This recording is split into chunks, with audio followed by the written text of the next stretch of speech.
Good morning students. कल हमने personal pronoun complete किया है और पर्सनल प्रोनाउन के बाद आज हम इंटेरोगेटिव प्रोनाउन देखते हैं। क्या है इंटेरोगेटिव प्रोनाउन में, आइए देखते हैं।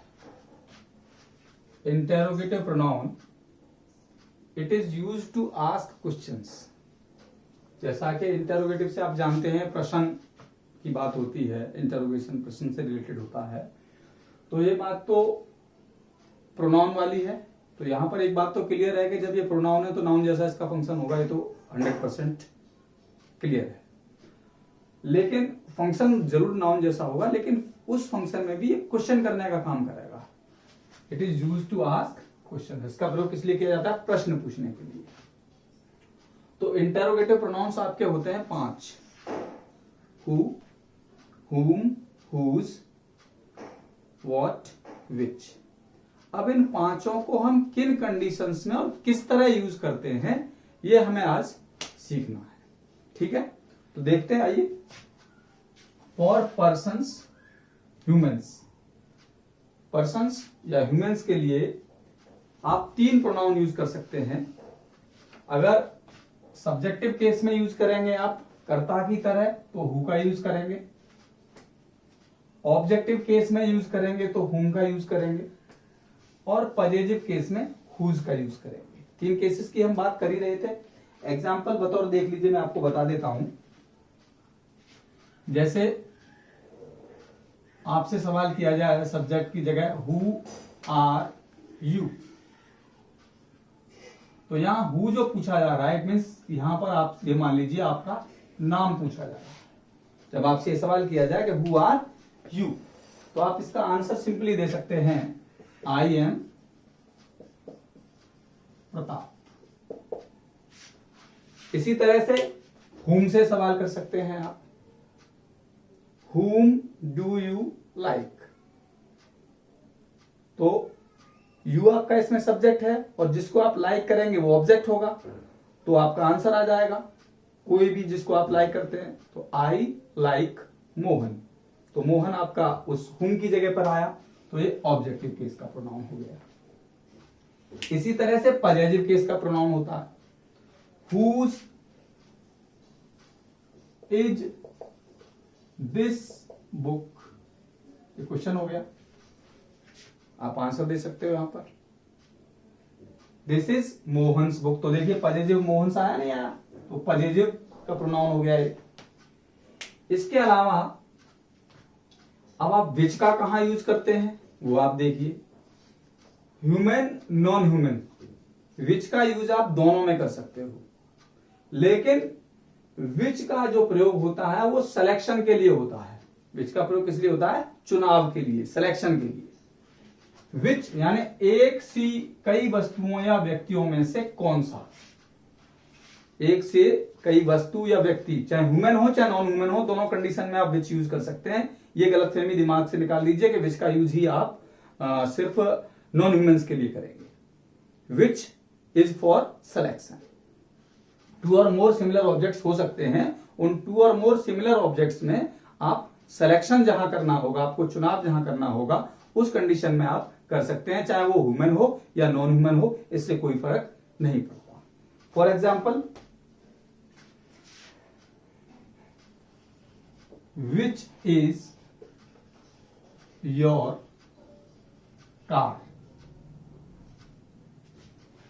Which is your car? अब यहां समझिए कि जब आपसे सवाल किया जा रहा है कि which is your car, तो इसका मतलब आपसे कार के बारे में पूछा जा रहा है, और कई सारी कारों में, सिमिलर चीजों में। ऐसा नहीं कि एक कार है, स्कूटर है, मोटरसाइकिल है, नहीं। 10 कारें खड़ी हैं या 5 कारें खड़ी हैं, उनमें से तुम्हारी कार कौन सी है? तो यहां पर कारों में ही सिलेक्शन करना है। विच इज योर ब्रदर, मान लीजिए विच इज योर ब्रदर, कई सारे भाई हैं, उनमें आपका भाई कौन सा है बताइए आप। तो ह्यूमन नॉन ह्यूमन दोनों में यूज कर सकते हैं। विच is your car,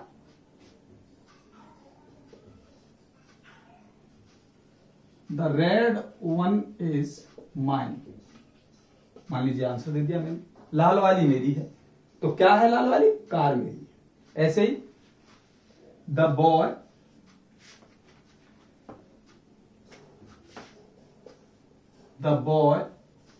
in black shirt is my brother. तो आ गया ना सिलेक्शन, कौन सा वाला भाई आपका कौन सा है जिसने ब्लैक वाली शर्ट पहनी हुई है। कई सारे लड़के थे, उनमें आपका भाई कौन सा, तो सिलेक्शन। तो सिलेक्शन के लिए ही आप विच का प्रयोग करेंगे। ठीक, अगली बात है व्हाट। अब आपको डिफरेंस समझ में आ जाएगा कि व्हाट और विच में क्या अंतर है। अगर यही सवाल होता, मान लीजिए what is this, what is this का मतलब आप बताइए ऑब्जेक्ट क्या है। वो ऑब्जेक्ट कुछ भी हो सकता है। This is a pen.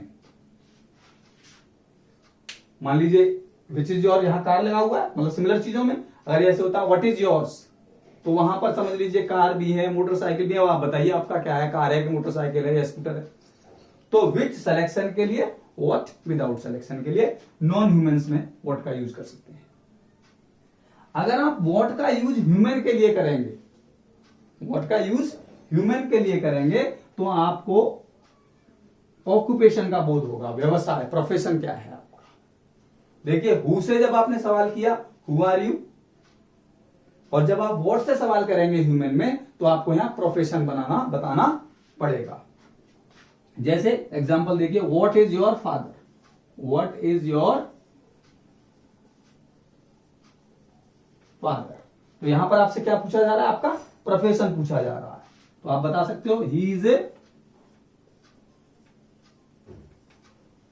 Professor. तो ये प्रोफेसर क्या हो गया, उनका प्रोफेशन हो गया। ठीक, तो इस तरह से इंटरोगेटिव प्रोनाउन ये 5 हैं। और इसके बाद आगे देखते हैं हम अगले प्रोनाउंस।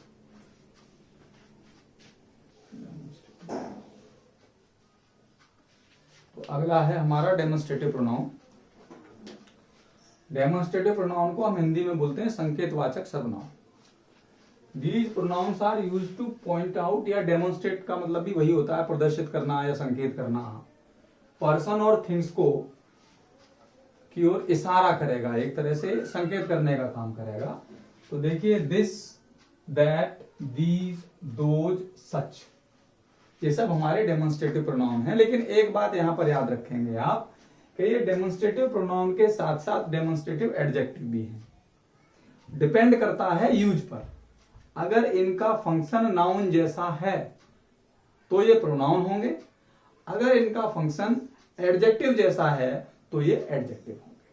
अभी हमने एडजेक्टिव पढ़ा नहीं है तो हमको एडजेक्टिव तो मालूम नहीं, लेकिन हमने नाउन तो पढ़ लिया है और नाउन के फंक्शन हमको मालूम है। फंक्शन बताए थे हमने नाउन के, subject of the verb, object of the verb, object of the preposition वगैरह, ये कई सारे आपको बताए थे हमने उनके फंक्शन नाउन के। उन फंक्शंस पे जब ये खरा उतरता है उस स्थिति में ही ये प्रोनाउन होगा, अदरवाइज ये प्रोनाउन नहीं होंगे। तो दिस जो आपका प्रोनाउन है वो सिंगुलर व्यक्ति को या वस्तु को प्रकट करेगा। एक्सप्रेसिंग नियरनेस, वो भी समीप की चीज हो। कैसी हो, समीप की, नियर मतलब नजदीक हो। जैसे कह दिया जाए आपसे दिस इज अ बुक, यानी ये नजदीक है, आपके बहुत पास है। अगर ये बुक्स होती बहुत सारी, प्लूरल होता, तो हम यहां पर दीज का यूज कर लेते हैं, दीज आर बुक्स हो जाता, दीज आर बुक्स। इससे हमको ये मालूम पड़ रहा है कि ये चीजें हमारे नजदीक हैं। अगर यही चीज अगर हमें सिंगुलर में कहनी हो, दूर की चीज सिंगुलर में कहनी हो, तो हम दैट का यूज कर देंगे। दैट इज ए कार, माने ये दूर है और यही कार है हमारी। कार एक से अधिक ज्यादा है तो प्लूरल प्रोनाउन का यूज कर देंगे हम। तो हो जाएगा हमारा दोज आर कार्स। ठीक, तो इस तरह से दिस, दीज, दैट, दोज का हम यूज कर लेते हैं। दिस सिंगुलर के लिए, नजदीक की चीज के लिए, दीज प्लूरल के लिए, नजदीक की चीज के लिए, उसी तरह से दैट सिंगुलर के लिए, दूर की चीज के लिए, और दोज प्लूरल के लिए, दूर की चीज के लिए। अब इनके रूल्स मैं बता देता हूं आपको। If two nouns are joined with and, अगर दो नाउन एंड से जुड़े हों तो this is used for the last singular noun, last वाले के लिए दिस का यूज करेंगे और दैट का यूज करेंगे आप पहले वाले के लिए, ध्यान रखना। अब जैसे इसमें देखिए वर्क एंड प्ले, दो नाउन है, एक वर्क है एक प्ले है, दोनों एंड से जुड़े हैं। Work and play are necessary to health, माने खेल, काम और खेल दोनों ही स्वास्थ्य के लिए आवश्यक हैं। This energies the body, this energize the body, माने एक शरीर को, यह शरीर को ऊर्जा देता है। तो यह का मतलब दिस, दिस किसकी ओर इशारा कर रहा है, दिस यहां पर इशारा कर रहा है लास्ट वाले की ओर, तो दिस का प्रयोग करेंगे लास्ट वाले के, और दैट का प्रयोग किसके लिए करेंगे, फर्स्ट वाले के लिए। फर्स्ट वाला कौन, ये वर्क। समझ में आई बात नहीं आई? तो इसका मतलब दिस एनर्जाइज द बॉडी, ये शरीर को ऊर्जा देता है, and that energize the brain, और काम जो है ब्रेन को ताकत देने का काम करता है। तो दैट जो है लास्ट वाले के लिए यूज करेंगे, फर्स्ट वाले के लिए यूज करेंगे सॉरी, और दिस जो है लास्ट वाले के लिए यूज करेंगे। ठीक, अच्छा अगली बात, if two nouns of same class are compared, अगर एक ही तरह के दो नाउन्स को कंपेयर किया जाए तो that of is used, that of का प्रयोग करेंगे सिंगुलर नाउन्स के लिए, एंड दोज ऑफ का प्लूरल करेंगे, यूज करेंगे प्लूरल नाउन्स के लिए। जैसे the climate of Shimla is better than that of Delhi. अब ये जो दैट ऑफ जो आया है आपका, ये दैट ऑफ किसके लिए आया है, दैट ऑफ आया है क्लाइमेट के लिए, मतलब है the climate of Shimla is better than the climate of Delhi. तो समझ में आई बात नहीं? तो द क्लाइमेट ऑफ के लिए, द क्लाइमेट जो आ रहा था पूरा, उस क्लाइमेट के लिए हमने पूरा क्या यूज कर दिया, दैट ऑफ। तो जब ये सिंगुलर होगा तो दैट ऑफ का यूज करेंगे। मान लीजिए यहां क्लाइमेट्स होता, मान लीजिए यहां रोड्स होता, द रोड्स ऑफ शिमला, तो ये प्लूरल हो जाता, तो रोड्स प्लूरल हो जाता, तो यहां पर हम दोज ऑफ का यूज कर देते, दोज ऑफ शिमला। ठीक है, तो सिंगुलर में दैट ऑफ का यूज करना है और प्लूरल में दोज ऑफ का यूज करना है जब सेम क्लास के नाउन्स का कंपैरिजन हो रहा हो। अगला रूल है आपका सच का।